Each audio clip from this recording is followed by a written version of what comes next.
This is so really grounding. Just hug a tree. You can't hug anyone else right now. So if you're single like me, I may as well just hug a tree. And because God knows we'll be able to hug someone later, right? That's going to be kind of scary. Anyhow, so I go and I start my wellness walks like that. I start with the breathing, and in between, you see how hyper I am, how anxiety I am all the time. So I got to stop and just... But I do it slow. Sometimes people go the Wim Hof method. It's not good for me. It makes me even more hyper. So chill.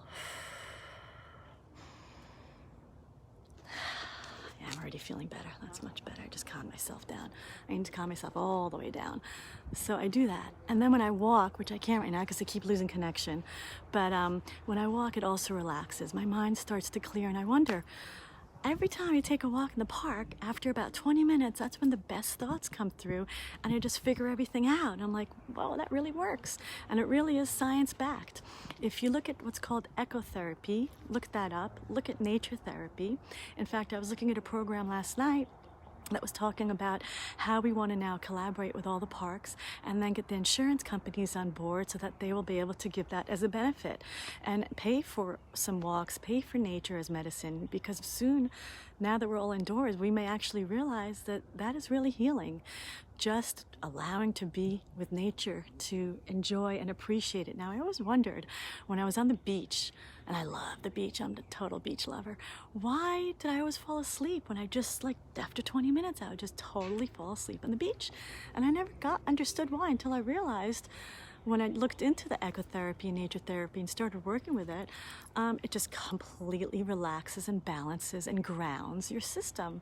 And it is extremely good for your immune system. So anytime you're somewhere in nature where you're able to go barefoot, so whether you want to put your feet in salt at home, in Epsom salt, so create like one of those Epsom salt baths, that's pretty good too. Soil, grass, sand.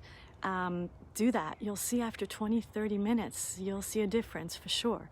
No matter where you are. If you're right now you're inside a house, it's with a lot of, activity and a lot of commotion, which is what some of us might be having.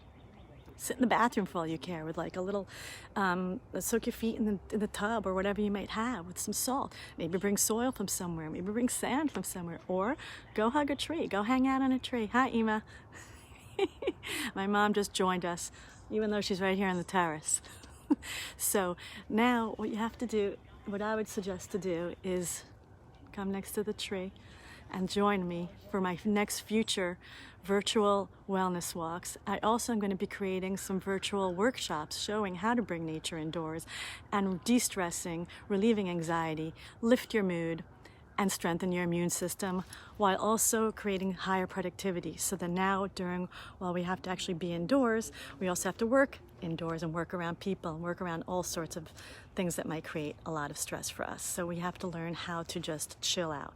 Now, you can also diffuse essential oils in diffusers. I find that extremely productive. What I do is I diffuse some oils in a diffuser.